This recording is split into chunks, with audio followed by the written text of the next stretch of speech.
All right, as we start, as I normally say, welcome to a drive, and then everyone would ask me, why am I dragging who drive? Sound of it's be unique and catchy. Oh, really? Nice, yeah. Nice. Arch, hey, you good?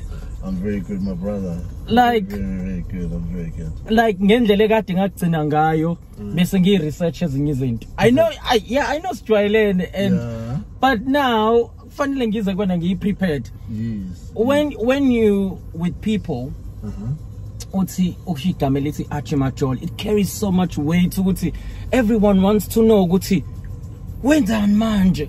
Yabo, have you seen him? Yabo. So how have you been?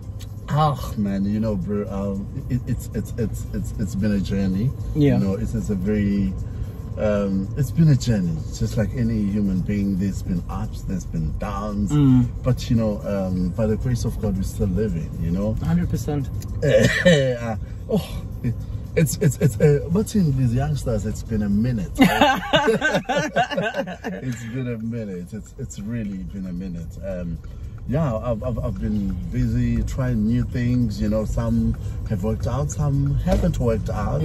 But you know, I'm at a space now where I'm more comfortable with doing things for myself. You know, so yeah.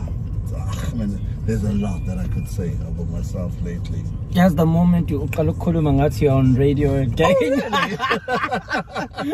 Oh really? Yeah. Yeah. But ngiqala introduce kakwen. Mina I remember beku 2008. Yes. Obu East Coast Radio. Oh yes. Right. Yes. Ulugile, bruh. Oh my goodness. I was a surfer those days. Are you serious? I was surfing. Wow. Yeah, I know, but you know, it was like a beach culture. You know? Oh. Yeah, it was more of a beach culture. Okay, yeah, and then you know when I got to Velemina, I grew up in Mount Edgecombe. You know? Okay.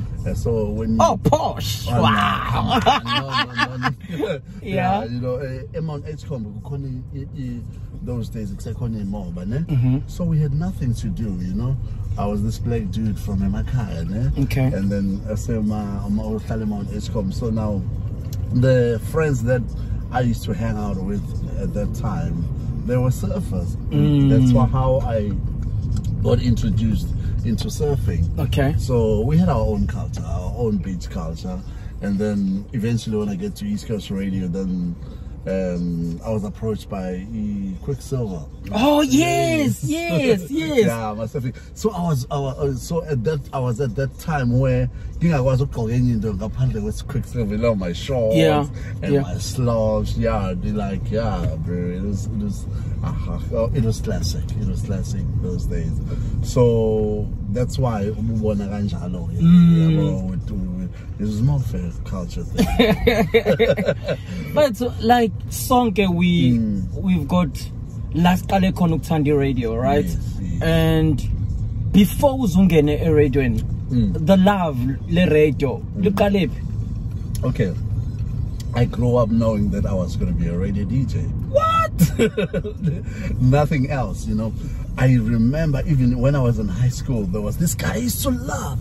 I was a 5FM listener. Okay. Yeah, at that time it was Radio 5. Right?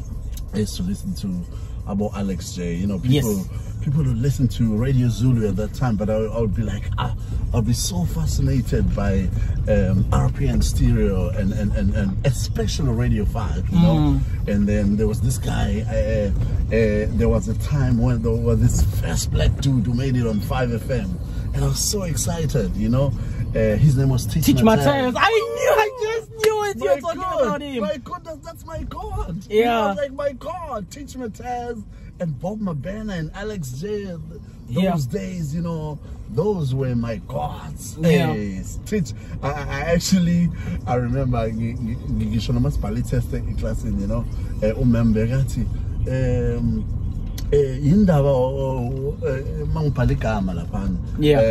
instead of writing Archie Majola, I would write Teach Matthias. What?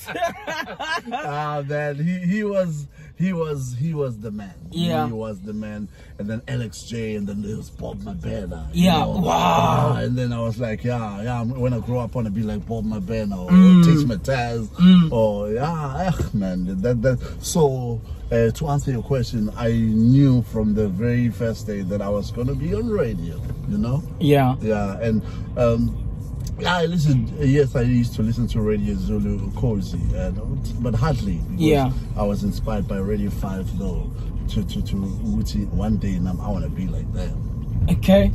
And then your first radio gig, when Zinjan, you sent out a demo. No, listen to this. Now, I finished matric, you know, and then you know we come from poor families. You know? And then I get a job as a trolley porter, you know, just to do isn't of trolley porting, you know what? Oh, yeah, you know, okay, it's a glorified thing, you know, but push on my trolley. Yes. I'm like, what the fuck is a trolley porter? Okay. Yeah, and then I'm pushing trolleys every day at the pavilion, and this guy from Chesterville, in the township, he's like, yeah, man, have you ever heard of Durban Youth Radio, man? There's this guy called the Bush Doctor, Lucky Sifata, Peter Doan. I'm like, what? Oh, that's so epic, bro. I want to see those guys. He's like, yeah, I must go to the University of Natal. You'll see those guys there. Howard College, right? Now it's called Howard College, but in those days it was a UND. Oh, and then thinking, now I know what I'm going to do. I'm going to go down there, man. I've been totally off. I remember it was on a weekday. I went there, you know. And man, figure there's Lucky Sefata, there's DJ Tira. What? Yeah. There's DJ Tira, there's a whole lot of Pillars Longwane, there's a whole lot of other guys. I'm thinking, you lie. I'm like, what? And I was so fascinated. And I decided there and then, let's see, I'm no more gonna push trolleys. I'm gonna follow my dream. But why? But I'm like, that's gonna be the risk that I'm gonna have to take. And then I started being on radio. Yeah, and I remember, you know who trained me? It was Lucky Sifata. You lie. Yeah. You lie. Lucky Sifata is the guy that gave me a break, and he said, you know what? You probably have a radio voice, but let me try you. And then the rest. Because if voice your thing is the 7. Yeah, yeah. And then he trained me. Yeah, he was a programs manager at that time. You know? And then he trained me, and he's like, yeah. Okay, a couple of weeks later, I was on the breakfast show. What? Let's talk about the people of Africa corner, and then boom, all of a sudden you're doing breakfast. No, okay, now this guy was a medical doctor. I still remember his name. He was in a medical school, and it was a campus radio. Okay. And so I had to sit in on the breakfast show. Okay. And then, well, when he came back, they said, it's okay, bro. You lie. Basic beam on the PC. You lie. That was the guy, man. Yeah. No, man, I've been like zoned. If it's a break and then you sit in for me, I come back to no. That's the nature of radio. Yeah, but you can see, the nature of radio. And then, yeah, it was a very exciting time. Zokoloko was there. Yeah. He was doing the afternoon trial. Zoaka was there. Oh, these guys, Big Panabo. Yeah. Mr. Understand this. Yes. He was there. Yes. Otando Makunga. She's a station manager for 947 now. Oh yeah. Yeah. She was there. One of my favorite radio stations. Yes. What's his name? Oh, there's a whole lot of celebrities now. Jacob Changa he was in Isibaya. He's an actor. He's one of the, I think he would Rhythm City. It's just that I don't watch TV, but he's always on TV. Jadim Do was out. Jadim Do figure late. Oh, yeah, but I'm talking about the OGs. Yeah, talking about the real OGs. Yeah, yeah. DYR. Yeah, Jadim Do figure it's DYR is a present. Oh, we were at the University of Natal. Oh, the original. Okay. Yeah, and then when JD came in, I was actually leaving for ECR. Now, I want to talk about a transition. Yes. From a radio station that is based at a university to a regional commercial radio station now. Not just any, but East Coast Radio. When you listen to East Coast Radio, we use Omangena Kona wonka ma retails ala in Durban. Yes. Actually, yonke KZN. You go in there. Okay, at East Coast at that time, Ukuba at East Coast, it was like the thing. You know? I think the first black guy was there, or was Tintabete. Oh, Tintabete, yeah. Yo. And then, there was Makosi Koza, and there was my good friend, Trevor Williams as well. Oh yes, I remember Trevor Williams.